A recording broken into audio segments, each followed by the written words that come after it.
Le propriétaire de Métro Plus d'Olbeau-Mistassini-Saint-Félicien, M. Danny Boutin et toute son équipe vous souhaitent de joyeuses fêtes et vous rappelle que pour vos différents parties des fêtes, une équipe de professionnels sera là pour bien vous conseiller.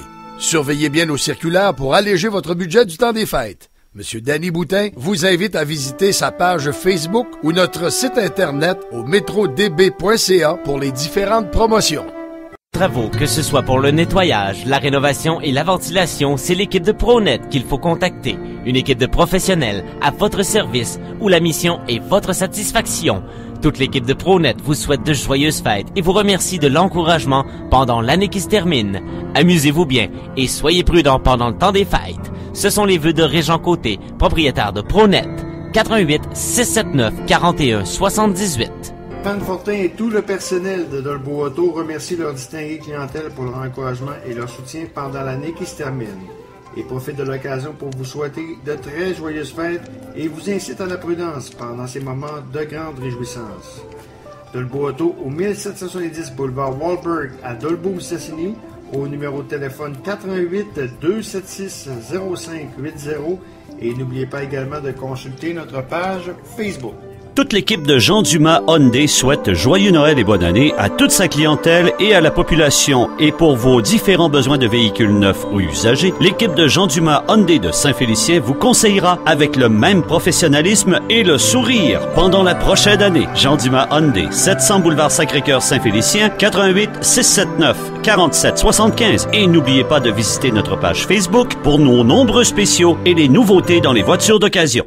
Le propriétaire du restaurant Subway de Dolbeau-Mistassini, M. Luc Bélanger et toute son équipe profitent de l'occasion pour souhaiter à sa distinguée clientèle un très joyeux Noël et une bonne année et le remercie de leur encouragement pendant l'année qui se termine. Amusez-vous bien et soyez prudents. Ce sont les souhaits du restaurant Subway situé au 1801 à Dolbeau-Mistassini au numéro de téléphone 88 276 68 48. On est de retour à Dan. On sait que M. Guy Jutras sera intronisé au temple de la renommée de la boxe au mois de juin prochain.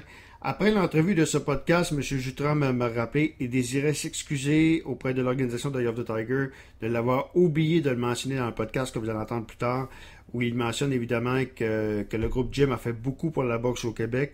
M. Jutras désire s'excuser auprès de l'organisation de Eye of the Tiger pour l'avoir oublié de mentionner également cette organisation. Donc, on écoute l'entrevue que j'ai réalisée avec Guy Jutras, qui sera intronisé au temple de la renommée de la boxe au mois de juin prochain. Pour parler de boxe, il y a eu un bel honneur pour un Québécois, M. Guy Jutras, qui a eu son nom intronisé au temple de la renommée de la boxe. Ça va se faire le 19 juin prochain. Question d'avoir un peu ses sentiments face à ça. On lui parle. Bonjour, M. Jutras. Bonjour. M. Jutras, ça va bien? Ça va bien, ça va bien. Est-ce que vous vous attendiez à cet honneur-là? Franchement, non. Non, hein?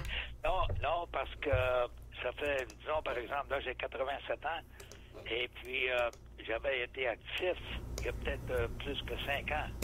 Et puis, j'aurais pensé, mais tout d'un coup, là, disons que ça me dérange pas du tout, parce que j'ai été assez réellement impressionné d'entendre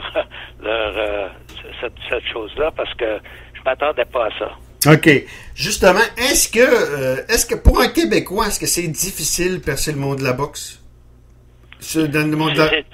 Ouais. C'est difficile pour le monde de la boxe. Pour percer le monde de la boxe, pour un Québécois, est-ce que c'est difficile? C'est difficile de faire quoi? De percer le monde de la boxe. Ben voyons, disons par exemple, parce que depuis quelques années, là, on avait attiré des boxeurs, disons, de calibre mondial. Ouais. Et puis, depuis ce temps-là, c'est que ça arrive assez régulièrement que nos boxeurs sont reconnus comme étant les boxeurs de mondial. Ça fait que pour toute fin pratique, c'est pas surprenant qu'il y ait des reconnaissances comme pour les boxeurs qui font bien. En ce qui me concerne, moi, c'était plutôt surprise parce que j'ai déjà boxé, mais j'avais pas fait toute ma renommée, par exemple, disons, comme boxeur.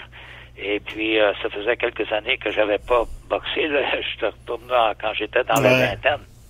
Ça fait que pour moi, c'était surprenant, mais j'ai été réellement bien bien content de t'entendre. Mais est-ce au fil des années, Monsieur Jutra, vous avez été arbitre pendant 55 combats de championnat du monde, c'est pas rien non plus, là. Donc, est-ce qu'au fil du temps, la boxe a beaucoup changé, beaucoup évolué? Oui, ben là, qu'est-ce qui est arrivé, c'est que les Européens aussi, comme par exemple l'Europe Est, n'étaient pas actifs dans la boxe professionnelle il y a quelques années. Mais depuis qu'ils ont ouvert cette section-là, on est rendu dans il y a une différence de ce qui est aujourd'hui à ce qu'il y avait il y a peut-être une trentaine d'années. Parce que comme disons les Russes, comme les boxeurs de calibre le plus haut là en Russie, c'est eux autres qui ont quasiment un contrôle pas nécessairement juste en Russie, mais l'Europe de l'Est. Ouais. Et puis ça fait que ça a fait une différence assez considérable.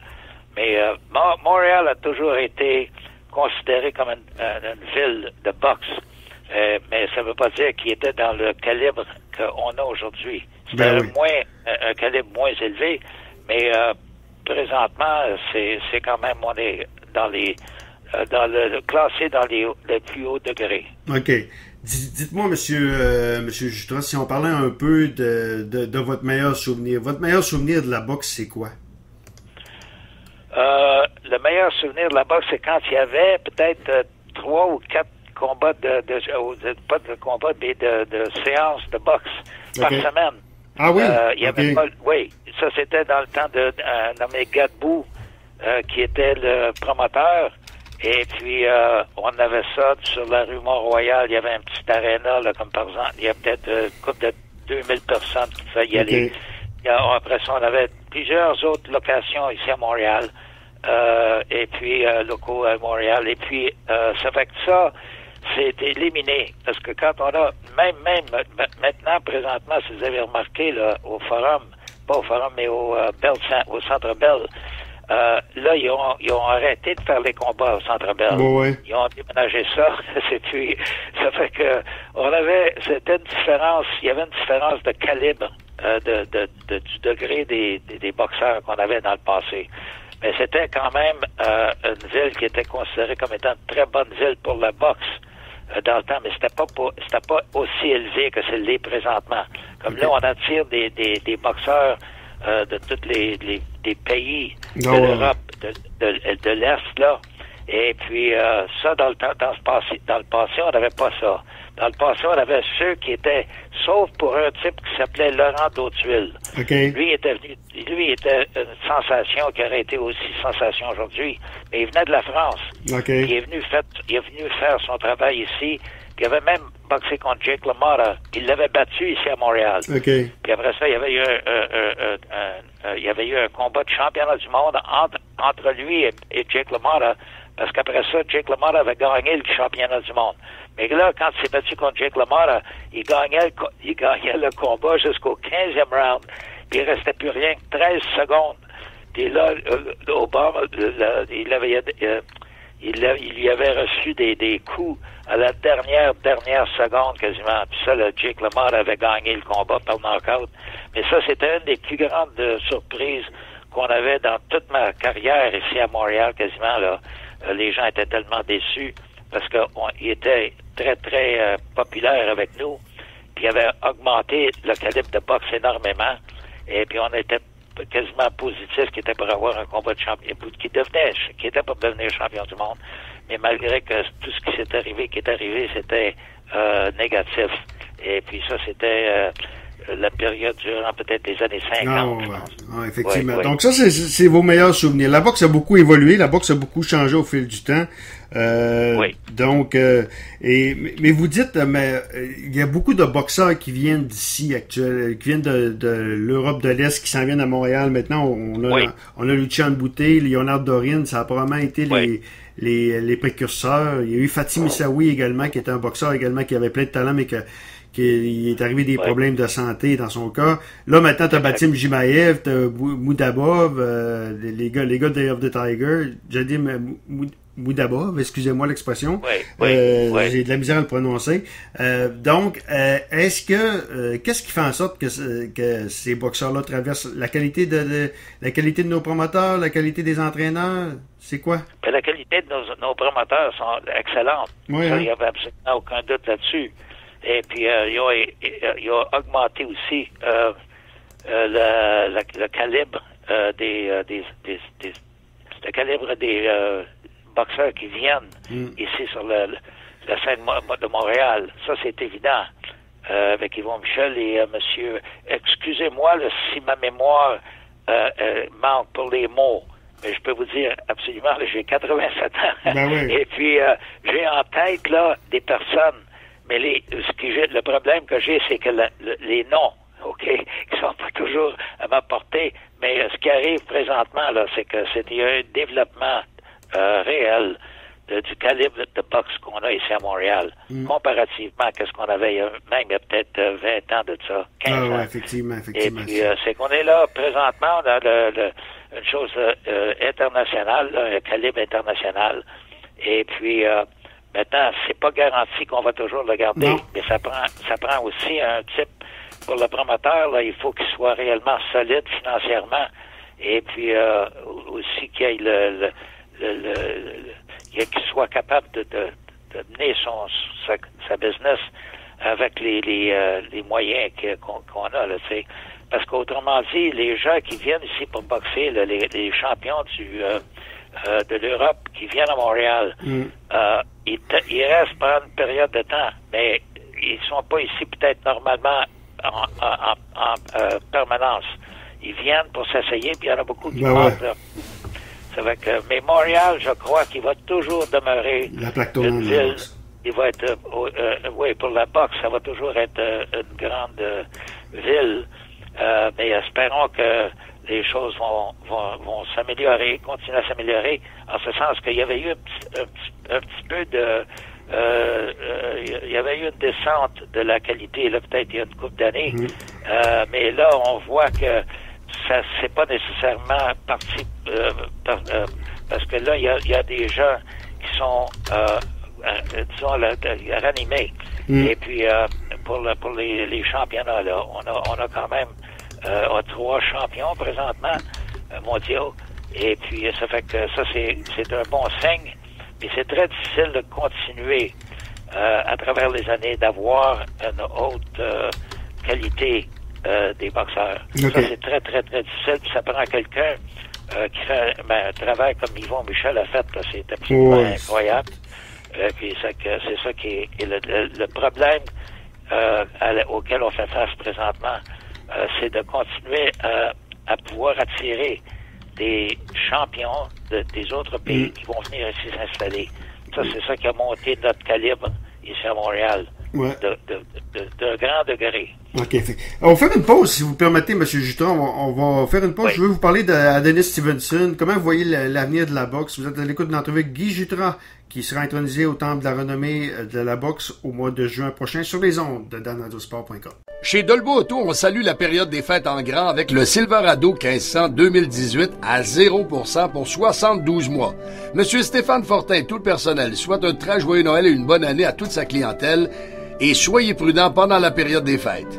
Dolbo Auto, au 1770 boulevard Walberg, Dolbeau-Mistassini, au 88 276 0580. Le son des cloches nous fait penser à la belle période du temps des fêtes.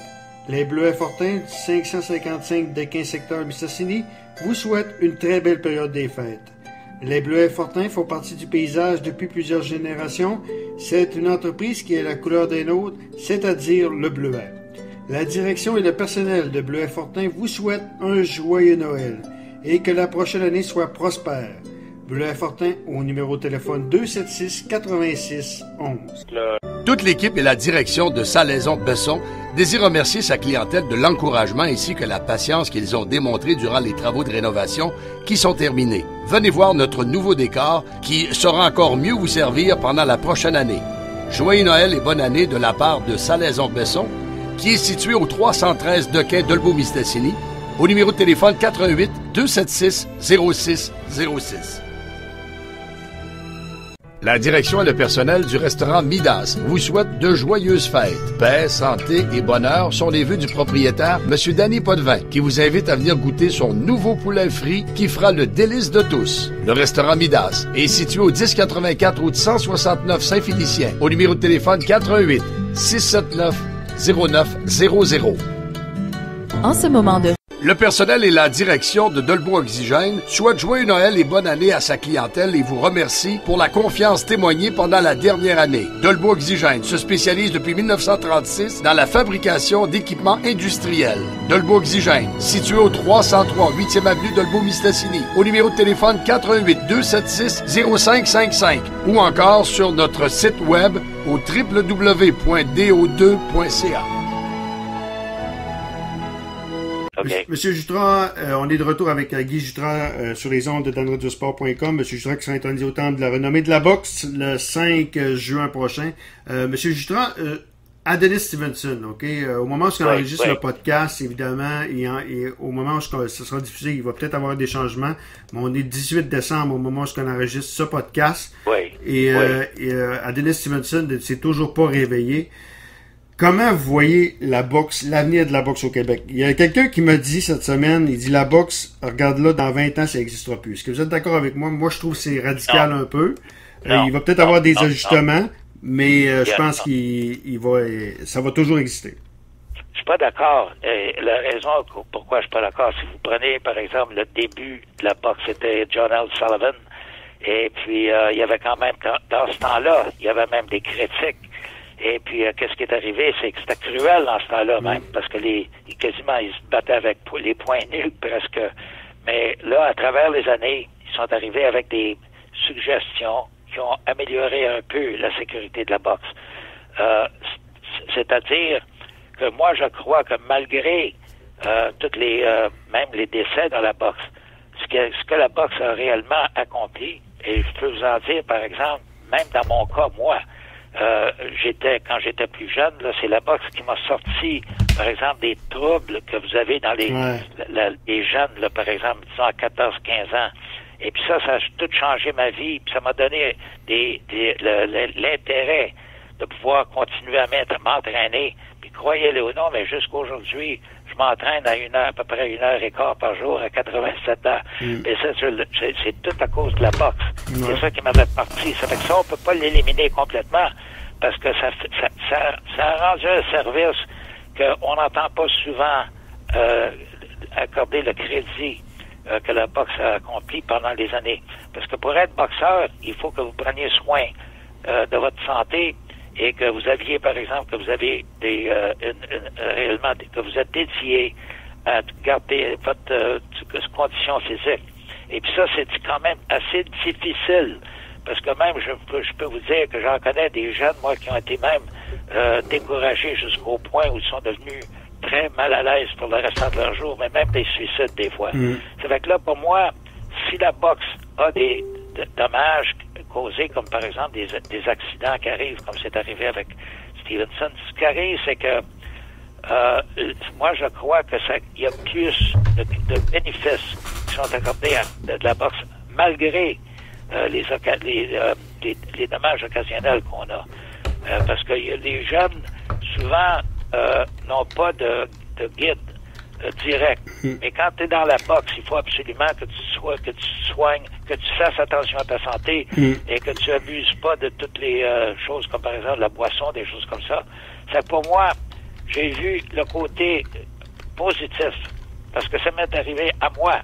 Je peux absolument l'avouer aujourd'hui, j'étais délinquant. Mais quand j'ai commencé à faire de la boxe, j'avais plus d'énergie autre que pour m'occuper de me tenir en condition complètement. Et puis je crois que c'est ça qui va peut-être permettre à la boxe de continuer en vigueur. OK. Oui. Mais le cas de Stevenson, écoutez, là, c'est un cas, c'est pas pire que la course automobile, dans le fond. Là. Tu sais, si vous en pensez... je sais pas de la comparaison que vous faites, là, je sais pas exactement. C'est pas pire qu'un coureur de la course automobile, monsieur Jutras. Oui. Disons qu'il y a plus de décès qui arrivent dans la boxe, ça c'est évident. Mais il y a aussi beaucoup plus de boxeurs qu'il y a de chauffeurs de véhicules qui sont dans les courses, dans la course. Mais pour la boxe, disons, avec les dangers qu'il y a, il faut pas essayer d'excuser que ça arrive. Et il y a un danger, il y en a un danger. Ça c'est de faire la comparaison avec le danger qui existe quand un jeune n'a pas l'occasion d'avoir l'intention de se tenir en condition continuellement. Parce que moi, j'en ai rencontré beaucoup de jeunes délinquants. Puis quand ils ont commencé à boxer, ça les a fait complètement s'éloigner du genre de vie qu'il y avait dans le passé. Et puis de cette façon-là, c'est là que je vois, moi, que pour la boxe, c'est vrai qu'il y a des choses négatives, des négatives qui arrivent. Mais le positif l'emporte en ce qui me concerne, moi. OK. Oui. Oui. Monsieur Jutras, je voudrais vous féliciter encore une fois de votre intronisation au Temple de la Renommée. C'est un bel honneur pour un Québécois. 55 combats de championnat du monde, c'est pas rien non plus. Bravo, puis au plaisir de se reparler, puis bonne année 2019. Je l'apprécie énormément. OK. Voilà, Guy Jutras, l'arbitre québécois qui sera intronisé au Temple de la Renommée de la boxe au mois de juin prochain.